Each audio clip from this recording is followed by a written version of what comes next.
Dan mari kita dengarkan bersama-sama dan kita ikhlaskan niat mengharap ridho Allah Subhanahu wa taala. Dan niat kita adalah yang pertama adalah menuntut ilmu, kemudian bersilaturahim, menghibur ahli musibah.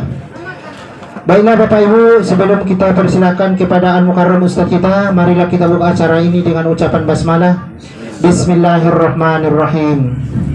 Acara selanjutnya tausiah dari Al-Mukarram Ustaz kita Bukhari SAG, kemudian diakhiri dengan doa juga beliau. Kepada beliau waktu dan tepat kami persilakan.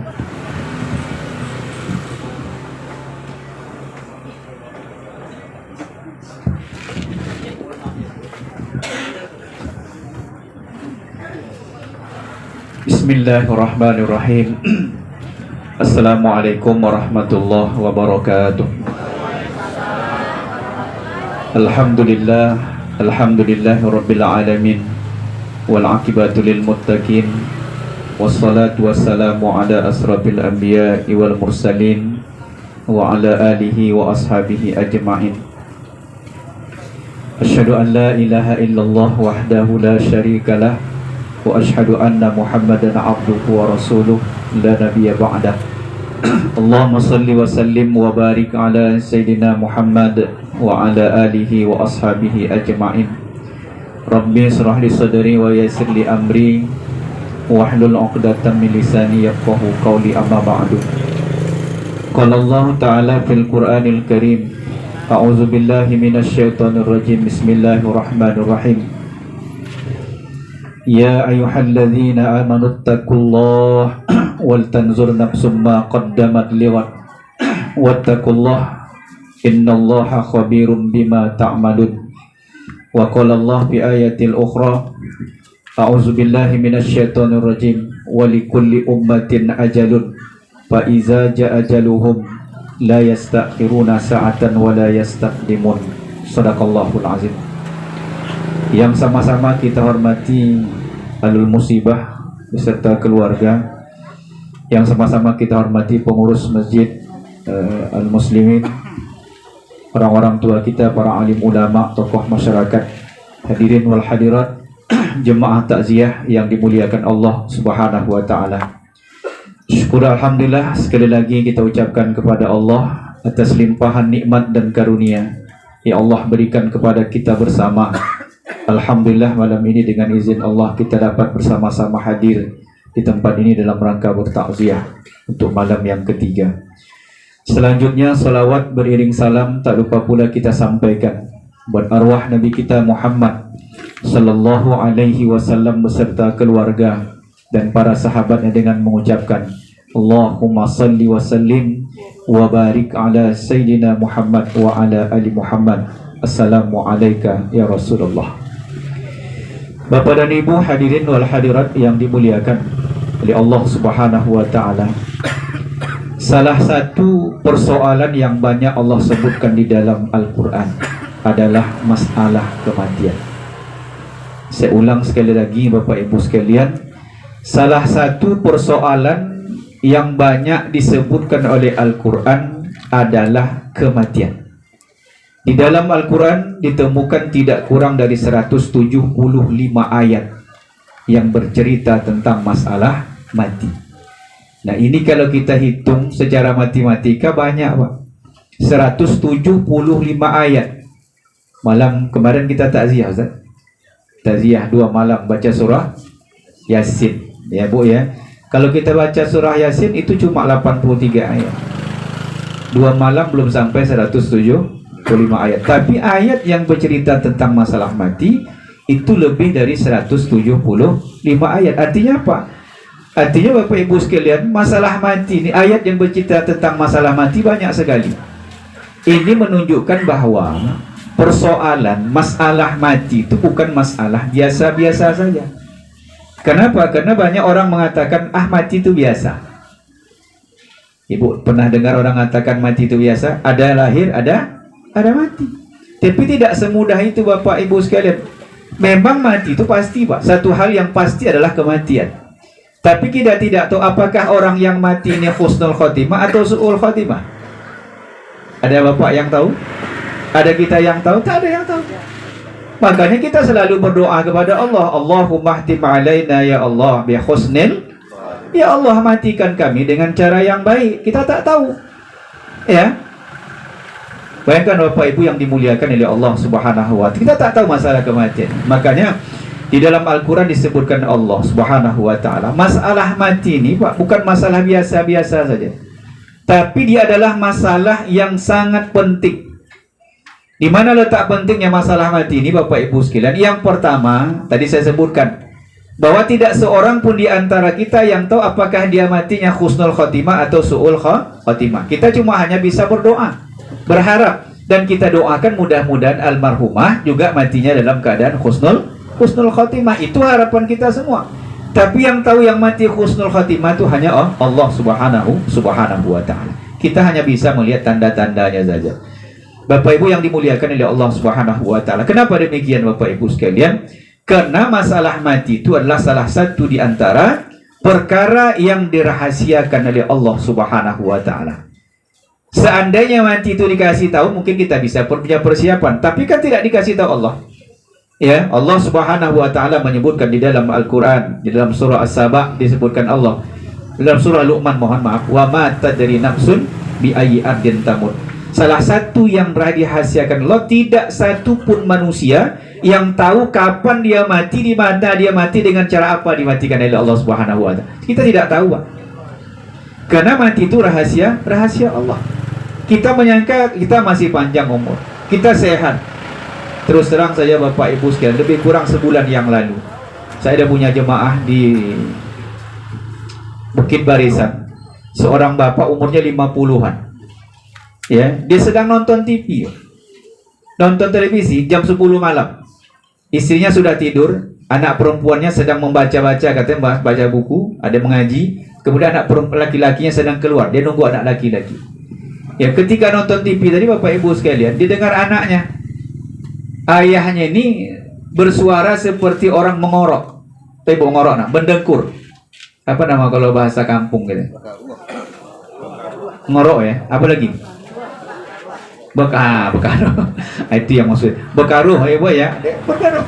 Ya Bu ya, didengar oleh anaknya. Ayahnya tadi berbunyi seperti orang negur. 3 kali. Nah, dia merasa apa namanya? Khawatir Ibu sekalian. Dia ingin tahu, penasaran. Ayahnya tidur atau tidak? Keluarlah anaknya tadi dari kamar yang sedang baca Quran. Ditengoknya ya sudah terbaring di atas kursi, di kursi. Sudah nyandar di kursi. Dipanggil-panggilnya tak menjawab. Lalu dipukul-pukulnya, dipanggil-panggil pukul, tak juga menjawab Ibu sekalian. Dipanggil ibunya, dipanggil masyarakat di sekitar situ, dibawa ke rumah sakit. Ternyata dia sudah meninggal. Ternyata dia sudah itulah kematian Bapak Ibu sekalian. Tak ada yang tahu. Aina ma takunu yudrikumul maut, kata Allah. Di mana saja kamu berada, mati itu pasti akan terjadi, pasti akan datang. Kalau sudah sampai ajalnya. Jadi masalah mati ini bukan masalah biasa, Pak, tapi masalah yang luar biasa. Sampai-sampai Rasulullah Sallallahu Alaihi Wasallam menyebutkan, apa kata Rasulullah? Orang yang cerdas itu, kata Nabi, adalah orang yang selalu ingat akan kematian dan banyak persiapan menghadapi kematian. Nah, Bapak Ibu yang dimuliakan oleh Allah Subhanahu wa taala. Itu yang pertama. Jadi mati itu rahasia Allah, tak ada satupun yang tahu. Yang kedua, mati itu tak bisa ditunda-tunda. Oh, masih banyak yang tua. Tadi saya tanya kepada pengurus, almarhumah umurnya sekitar 40-an baru Bu ya. Berapa? 48. Kan masih banyak yang 60 sekarang. Ini ibu saya, emak saya ini berapa umur, Mak? Udah 73. Kalau nurut umur, mana dulu lahirnya? Dulu mak, seharusnya mak dulu mati dulu kan? Kan tidak kan? Karena setiap manusia nih, kata Allah, punya ajal. Walikulli ummatin ajalun. Tiap-tiap manusia punya ajal. Batas akhir hidup itu dirahasiakan Allah, kita tidak tahu. Berapa umur yang diberikan Allah kepada kita, kita tidak tahu. Itu urusan Allah Subhanahu wa taala. Ada orang yang dipanjangkan Allah umurnya.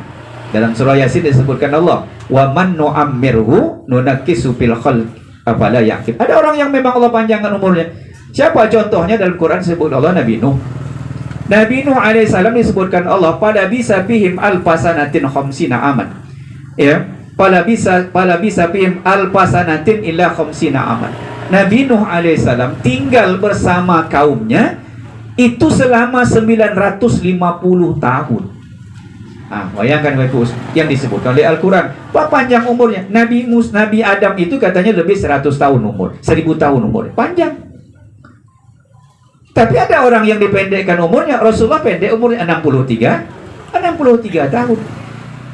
Kenapa? Karena kita punya batas akhir hidup kita. Kalau sudah sampai batas akhir hidup, ajal la yastakhiruna sa'atan wa la yastaqdimun. Tak bisa dimundurkan walaupun hanya sedetik. Ada satu riwayat Bapak Ibu sekalian, ini bisa kita jadikan pelajaran. Ada seorang nabi, seorang rasul yang begitu mulia. Namanya Nabi Daud alaihi salam. Kita pernah mendengar Nabi Daud? Nabi Daud punya anak namanya Nabi Sulaiman.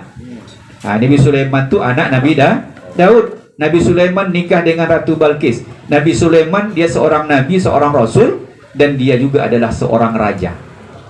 Jadi Nabi Sulaiman ini nabi yang istimewa, Pak. Dia nabi, dia rasul, dia raja. Rasulullah tak raja, Nabi Isa tak raja, Nabi Musa tak raja. Tapi Nabi Sulaiman alaihissalam dia seorang raja, dan kerajaannya itu nanti diwariskan kepada anaknya Nabi Sulaiman alaihissalam, dan nikah dengan seorang ratu yang bernama Ratu Balkis, ya, negeri kerajaan Sabak. Dia ratunya Ratu Balkis. Bapak Ibu yang dimuliakan Allah, Nabi Sulaiman ini luar biasa, Pak. Ibu, ya apa luar biasanya? Yang pertama sekali ibadahnya. Kalau ditanya ibadah siapa yang paling bagus, ibadah Nabi Sulaiman alaihissalam. Nabi sebutkan ahabbus siyami ilallah siyamu Daud. Puasa yang paling bagus kata Nabi puasa siapa? Puasa Nabi Daud, bukan puasa kita. Kita sebulan sekali, Bu. Sebulan apa? Satu kali bulan Ramadan. Tapi puasa Nabi Daud sepanjang tahun. Ya, Bu, ya, satu hari puasa, satu hari buka. Sumu yauman wa yuftiru yauman. Hari ini dia puasa, besok buka. Puasa, buka, puasa, buka, puasa, buka. Kita tidak menunggu Ramadan. Baru puasa itu wajib, kecuali puasa sunat. Itu Nabi Daud alaihissalam. Salat malam yang paling bagus, salat malam Nabi Daud. Sepertiga malam dia tidur, lalu dia bangun sepertiga malam, 1/6 dia tidur balik. Bahkan disebutkan Rasulullah SAW, sedekah yang terbaik adalah sedekah Nabi Daud. Bagaimana Nabi Daud sedekah? Nabi Daud sedekah 1/3 dari penghasilan. Ada tak kita yang sanggup, Pak, sedekah 1/3 dari penghasilan? 2,5% ya susah, Bapak Ibu sekalian. Apalagi 1/3. Begitu mulianya Nabi Daud alaihissalam, Bapak Ibu sekalian. Nah, ternyata Nabi Daud ini ketika satu kali dia sedang berjalan menuju singgasana tempat duduknya. Dia punya singgasana di kerajaannya. Ketika dia berjalan untuk duduk, kebetulan singgasananya punya anak tangga. Dia sudah sampai di dekat betul dengan nak duduk lagi. Tiba-tiba datang malaikat maut, mengucapkan salam, assalamu alayka ya Daud. Maka dijawab oleh Nabi Daud, waalaikumsalam. Lalu dia menoleh ke belakang, ternyata yang datang adalah malaikat Israel. Lalu dia bertanya, untuk apa engkau datang saat ini? Kata Nabi Daud alaihissalam, kata Nabi malaikat Israel, saya diperintahkan Allah. Allah perintahkan saya mencabut nyawamu sekarang ini. Kata Nabi Daud alaihissalam, kalau memang itu perintah Allah, silakan, saya sudah siap. Cuma kata Nabi Daud alaihissalam, ada satu permohonan saya. Coba bayangkan bahwa orang yang begitu hebat ibadahnya minta satu permohonan. Apa permohonannya? Kalau kau nak cabut nyawa kau sekarang ini silakan. Cuma katanya tunggu aku duduk dulu. Hanya berapa langkah duduk di kursi. Saya duduk di kursi nanti cabutlah. Apa kata malaikat maut? Allah perintahkan aku mencabut nyawamu bukan ketika engkau duduk, tapi ketika engkau berada di anak tangga yang ini. Itu yang disebut oleh Allah tadi, la yastakhiruna sa'atan wa la yastaqbun. Kalau masalah mati sama waktu. Tak dapat diundur dan dimajukan walaupun hanya sedetik. Kalau sudah sampai waktunya, sampai ajalnya, berangkatlah. Nah, Bapak Ibu yang dimuliakan oleh Allah Subhanahu wa taala. Itu dua. Kemudian yang ketiga, masalah penting masalah mati. Ini mohon maaf ya Bu ya, di belakang. Masalah pentingnya mati ini yang ketiga, mati itu kata Allah Subhanahu wa taala dalam Quran, kullu nafsin za'iqatul maut. Mati itu ada rasanya. Za'iqah, rasanya. Apa rasa mati? Kita tak bisa bertanya kepada orang yang sudah mati, karena tak pernah kita bertemu lagi. Tapi ada riwayat menyebutkan Bapak Ibu sekalian, Nabi Isa alaihissalam, ya Bu ya, Nabi Isa alaihissalam, salah satu di antara mukjizat Nabi Isa alaihissalam itu dia bisa menghidupkan orang yang sudah mati dengan izin Allah. Jadi pada satu kali dia ditantang oleh kaumnya Bani Israel, untuk menghidupkan orang yang sudah mati. Dibawa ke kuburan. Ya Bu, ya ditunjukkan kuburan mana yang harus saya hidupkan, ditunjuk kuburan ini. Maka dia berdoa kepada Allah, dia bermunajat kepada Allah, lalu dia panggillah. Keluar, kata Nabi, keluar, berdiri. Keluarlah orang yang dalam kubur tadi. Nah, setelah orang tadi keluar, Nabi Isa bertanya, berapa lama kau sudah mati? Kata orang dalam kubur tadi, saya sudah mati 90 tahun. Lama atau sebentar, Pak? Lama. Ya Bu ya, lama 90 tahun. Lalu kata Nabi Isa AS, bagaimana rasanya mati? Sampai saat ini mati itu masih terasa sakit. 90 tahun dia sudah mati dalam kubur tuh, sakit mati itu masih terasa. Maka ada doa yang diajarkan Rasulullah sallallahu alaihi wasallam, dan doa ini kita baca termasuk dalam doa salaman. Allahumma hawwin alaina fi sakaratil maut. Ya Allah, mudahkanlah. Ya Bu ya, gampangkanlah kami menghadapi sakaratul maut supaya kita tidak merasakan sakit yang luar biasa ketika kita nanti. Bapak Ibu yang dimuliakan oleh Allah Subhanahu wa taala. Orang kalau sudah mati, putuslah amal. Itu kata Rasulullah. Ya, iza matal insan in qata'a amaluhu illa min salas. Apabila mati anak cucu Adam, mati manusia, maka putus amalnya. Orang mati tak bisa beramal. Pak, bisa enggak orang mati beramal? Enggak. Dia tak bisa sholat, tak bisa baca Quran, tak bisa berzikir, tak bisa. Yang bisa siapa? Orang yang hidup. Jadi orang yang mati itu tidak bisa berzikir, Bapak Ibu sekalian, dia tidak bisa lagi beramal. Ya, makanya ada ungkapan Allah di dalam Quran kan, dalam surah Sajadah tadi dibaca subuh tadi oleh Ustaz Hamdan, doa orang yang dalam kubur, terutama orang-orang yang berdosa. Walau taro izil mujrimuna nakisu ru'usihim inda rabbihim Rabbana absarna wa sami'na farji'na. Kembalikan kami ke dunia ya Allah. Untuk apa? Nak malsa, kami nak mengerjakan amal soleh. Itu kapan diucapkan? Setelah dia masuk ke dalam kubur. Padahal kita diperintahkan oleh Allah, dicanjurkan Rasulullah untuk beramal kapan? Ketika kita di dunia ini. Nah, salah satu penyesalan orang nanti setelah dia mati, dia tidak banyak mengerjakan amal soleh. Ketika sudah mati, dia tidak bisa mengerjakan amal soleh. Dari situlah timbul penyesalan. Ya Bapak Ibu yang dimuliakan oleh Allah Subhanahu, putus semua amalnya kecuali 3 tadi. Ya Bu ya, kecuali kata Nabi 3. Yang 3 ini mengalir insya-Allah. Apa yang pertama? Yang pertama sedekahun jariyah, sedekah jariyah. Makanya kita diperintahkan Allah untuk banyak-banyak bersedekah. Terutama berwakaf. Sedekah di sini adalah wakaf. Ya Bu ya, wakaf. Apa bentuk wakaf itu? Banyak Bapak Ibu sekalian. Bana masjidan, membangun masjid. Bangun masjid kita ini kan, beli karpet segala macam, kita wakaf insya-Allah. Mati kita mengalir pahala. Ya Bu ya, apalagi menggali sumur. Nah, coba bayangkan, menggali sumur, buat sumur bor untuk kepentingan orang banyak. Kita wakafkan itu, insya-Allah itu akan mengalir. Termasuk diantaranya juga adalah warasa mushaban, orang yang mewakafkan Al-Qur'an, orang mewakafkan Quran. Makanya kadang-kadang banyak di tempat kita wakaf Yasin Ustaz ya. Tapi jadi juga lagi. Tapi lebih bagusnya wakafkan Al-Quran. InsyaAllah ya Pak ya, kalau kita wakafkan Al-Quran, InsyaAllah itu akan menjadi amal jariah bagi kita. Itu yang pertama, sedekahun jariyah. Kemudian yang kedua, anak yang soleh yang mendoakan. Anak yang soleh, bukan anak yang biasa-biasa saja Pak, tapi anak yang soleh. Maka salah satu doa kita yang diabadikan Allah dalam Quran adalah doa Nabi Ibrahim. Rabbi habli minas solihin. Ya Allah, anugerahkan kepadaku anak yang soleh. Kenapa? Anak yang soleh inilah yang akan mendoakan kita. Datang seorang laki-laki kepada Rasulullah sallallahu alaihi wasallam dalam hadis Imam Abu Daud dari Bani Salimah. Dia datang, ya Rasulullah, orang tuaku sudah meninggal, ayah sudah meninggal, ibu sudah meninggal.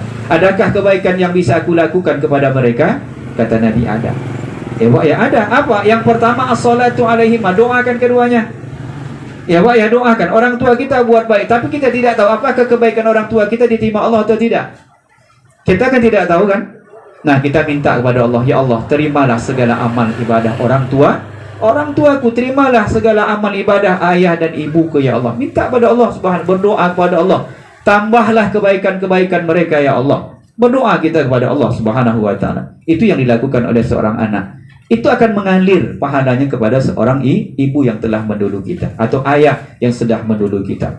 Lalu apa lagi? Yang kedua kata Rasulullah sallallahu alaihi wasallam, wal istighfar lahuma. Mohonkan ampunan untuk keduanya. Kita yakin Bapak Ibu sekalian, tidak ada manusia yang tidak bersalah, tidak ada manusia yang tidak punya dosa. Orang tua kita dulu punya salah, punya dosa. Tapi kita tidak tahu apakah dosa mereka sudah diampunkan Allah atau belum. Kita kan tidak tahu. Nah, kewajiban kita, yang harus kita lakukan terhadap orang tua kita, ini sebagai bukti bahwa kita berbakti kepada Allah. Kita mohon kepada Allah, ya Allah ampunkanlah dosa kedua orang tuaku ya Allah. Setiap saat kita mohon, setiap selesai solat kita minta pada Allah, ya Allah ampunkanlah dosa kedua orang tuaku. Ya Bu, mudah-mudahan dengan doa kita, dengan mohon istighfar di kita, mohon ampun kita, mudah-mudahan dosa orang tua kita akan dikabulkan, dihapuskan oleh Allah Subhanahu wa taala. Hadirin wal hadirat yang dimuliakan oleh Allah Subhanahu wa taala. Bagi kita yang hadir pada malam ini, malam yang ketiga, malam terakhir, kata Rasulullah sallallahu alaihi wasallam, kafa bil mauti mauizah. Cukuplah kematian ini jadi pelajaran bagi kamu. Pelajaran bagi siapa? Bagi kita yang hadir ini. Ya Pak, ya bagi saya, Ustadz Hamdan, pengurus semua, kita semua yang hadir jadi pelajaran. Apa pelajaran yang kita ambil? Bahwa kita semua ini pasti akan merasakan mati. Kullu nafsin za'iqatul maut. Setiap yang hidup pasti akan merasakan kematian. Kita semua pasti akan mati, Bu. Yang menjadi masalahnya tak kapan dan waktunya saja kita tahu. Yang pasti setiap yang hidup pasti akan merasakan mati. Oleh karena itu, Bu sekalian, mari kita ambil pelajaran. Pelajaran apa yang bisa kita ambil? Banyak. Nah, salah satu di antaranya Bapak Ibu sekalian, ketika kita menyelenggarakan jenazah, Bu, kalau orang meninggalkan kewajiban orang hidup kan fardu kifayah, menyelenggarakan jenazah, memandikannya, mengapaninya, menyolatkannya, lalu mengantarkan ke kubur. Nah, kata Rasulullah sallallahu alaihi wasallam, yang mengantar jenazah ke kubur itu 3. Yutbi'ul mayit salas. Yang mengantar jenazah sampai ke kubur itu cuma 3 saja. Fayarji'u usnani wa yabqa wahid. 2 pulang, tinggal 1. Berapa pulang? 2. Yang tinggal 1. Yang pulang apa? Yang pulang pertama ahlu, keluarga. Meninggal istri, diantar suami, diantar anak, diantar orang tua, diantar mertua, diantar oleh menantu, kerabat, karib, kerabat, jemaah, antar. Setelah dikuburkan, ada yang tinggal? Ada yang tinggal bersama jenazah? Tak ada, pulang semua. Ya Pak ya, pulang semua. Walaupun sayang seorang anak kepada orang tuanya, pulang. Cinta seorang istri pada suami, suami pada istri, begitu dikuburkan dia pulang. Ahluhu, pulang. Yang kedua apa yang pulang tuh? Yang kedua, malu, harta. Tidak ada satupun harta yang kita bawa mati. Coba bayangkan ibu. Coba, ada kena ibu tengok. Orang mati dia kaya, dibawanya gelang, ada? Tak ada kan? Tak usahkan gelang, gigi emas saja kalau bisa dibuka, Bu. Ya Pak ya, dibuka, tak boleh dibawa. Ya. Satu pun tak ada harta yang kita bawa. Harta yang kita bawa mana? Yang kita sedekahkan, itu pun kalau ada. Kalau tidak, tak ada yang kita bawa. Yang kita sedekahkan itu yang kita. Yang tidak, yang kita tinggalkan, tinggal semua. Ya. Nah, lalu yang tinggal apa? Tinggal 1. Apa yang tinggal, Bu? Aman. Ya, waya boko wahid, yang tinggal cuma 1. Apa yang tinggal tadi? Amal soleh. Pahala sholat, pahala puasa, pahala sedekah. Ya Bu ya, pahala baca Quran, pahala zikir. Itulah yang kita bawa ke kubur. Itulah yang besok bisa menyelamatkan kita, Bu sekalian. Di dalam kitab Mafatihul Ghaibah disebutkan oleh Imam Fakhruddin Ar-Razi, ada 5 sifat kubur. Berapa sifat kubur? Ada 5 sifat kubur. Kita kalau sudah mati Pak, pindah dari rumah besar pindah ke kubur. Kubur itu katanya rumah yang kecil. Betul atau salah? Rumah itu kubur, rumah yang besar atau kecil kubur? Kecil. Kubur itu 2 kali 1. Kemudian yang kedua, rumah yang sempit. Kecil sama sempit sama ya. Yang kedua, rumah yang gelap. Kubur itu gelap atau terang? Gelap. Kenapa tak ada PLN sampai ke situ? Gelap. Yang ketiga, rumah yang sunyi. Siapa yang menemani situ? Ada? Ibu kalau tinggal di sekitar masjid sendiri mau tak? Mau tak ibu tinggal di sekitar masjid ini sendiri aja, tak ada orang lagi? Mau dari Jalan Sudirman sampai Jalan Ayani ini tak ada orang. Berani tinggal sendiri. Dikubur besok tinggal sendiri, mau tak mau tinggal sendiri itu. Rumah yang sempit, rumah yang gelap, rumah yang sunyi. Yang keempat, rumah yang banyak binatang berbisanya. Lipan dan kala, kala dan apa? Ada dengan nyanyi itu kan? Ular dan kala datang menjepit.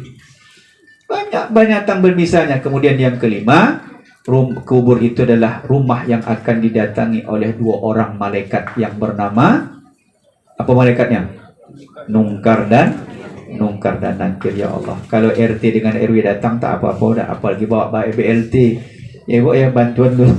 Tapi datang malaikat Nungkar Nakir, dia akan menanya kita, ya bu ya, dia akan tanya kita. Kalau tak dapat menjawab pertanyaan malaikat Nungkar Nakir, maka akan disiksa.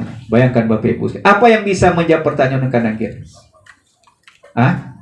Yang bisa menjawab adalah amal-amal saleh. Itu dia sebut Allah, wal baqiyatus shalihat khairun inda rabbika sawaba wa khairun amala. Jadi beramal soleh yang kekal itu lebih baik balasannya di sisi Allah dan lebih baik untuk engkau harapkan. Bertanya sahabat kepada Rasulullah, ya Rasulullah, apa yang disebut baqiyatus shalihat? Kata Nabi, alaika bis sadaqah. Hendaklah kau senantiasa bersedekah. Alaika bi zikrillah. Hendaklah kau senantiasa berzikir kepada Allah. Alaika bi qiyamil lail. Hendaklah kau senantiasa solat malam, dan banyak-banyaklah lakukan ibadah kepada Allah Subhanahu wa taala. Dunia, kata Rasulullah, darul amal. Dunia tempat kita beramal, wal akhirah darul jaza. Sementara akhirat adalah tempat kita menerima balasan dari Allah Subhanahu wa taala. Bila Bapak Ibu sekalian, mungkin sekedar ini saja yang dapat saya sampaikan dalam ceramah takziah pada malam ini. Mudah-mudahan kita doakan kepada Allah Subhanahu wa taala almarhumah, mudah-mudahan ditempatkan Allah pada tempat yang sebaik-baiknya di sisi Allah Subhanahu wa taala. Mudah-mudahan dosa almarhumah diampunkan Allah, segala amal ibadah diterima oleh Allah Subhanahu wa taala. Mudah-mudahan keluarga yang ditinggalkan almarhumah diberikan kesabaran, keikhlasan oleh Allah Subhanahu wa taala. Dan bagi kita yang hadir pada malam ini, mudah-mudahan ini kita bisa jadikan pelajaran bahwa kita pun pada satu saat akan menghadap Allah Subhanahu wa taala, dan sebaik-baik bekal yang kita bawa adalah amal saleh. Maka selagi Allah beri kesempatan kepada kita, berikan Allah umur panjang, badan sehat, mari kita pergunakan untuk memperbanyak amal ibadah kepada Allah Subhanahu wa taala. Itu doa. Baiklah Bapak Ibu sekalian, mari kita sama-sama berdoa kepada Allah Subhanahu wa taala. Astaghfirullahalazim, astaghfirullahalazim, allazi la ilaha illal hayyul qayyum wa atubu ilaih. Ila hadratin nabiyil mustafa Muhammadir Rasulillah sallallahu alaihi wasallam wa ala alihi wa ashabihi wa zurriyyatihi wa azwajihi wa ahli baiti ajma'in. Summa ila arwahi abaina wa ummahatina wa ila arwahil muslimina wal muslimat wal mu'minina wal mu'minat. Summa khususan ala hazihi niyah al-Fatihah. A'udzu billahi minasyaitonir rajim. Bismillahirrahmanirrahim. Alhamdulillahi rabbil alamin.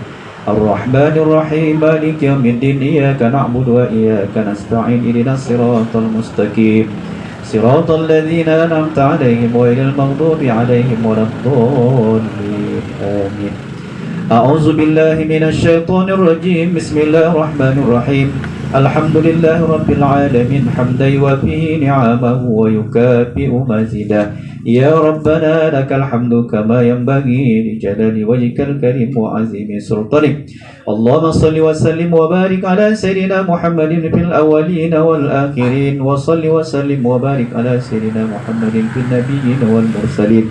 وصل وسلم وبارك على سيدنا محمد في كل وقت وحين وصل وسلم وبارك على سيدنا محمد في الملأ الأعلى إلى يوم الدين اللهم اغفر لنا ذنوبنا ولوالدينا وارحمهما كما ربيانا صغيرا ولجميع المسلمين والمسلمات والمؤمنين والمؤمنات الأحياء منهم والأموات برحمتك يا أرحم الراحمين اللهم اجعل ثواب ما قرأناه في هذا المحل من القرآن العظيم وما حللناه من لا إله إلا الله هدية منا إلى روح نبينا محمد صلى الله عليه وسلم وإلى أرواح آبائنا وأمهاتنا وإلى أرواح المسلمين والمسلمات والمؤمنين والمؤمنات ثم خصوصا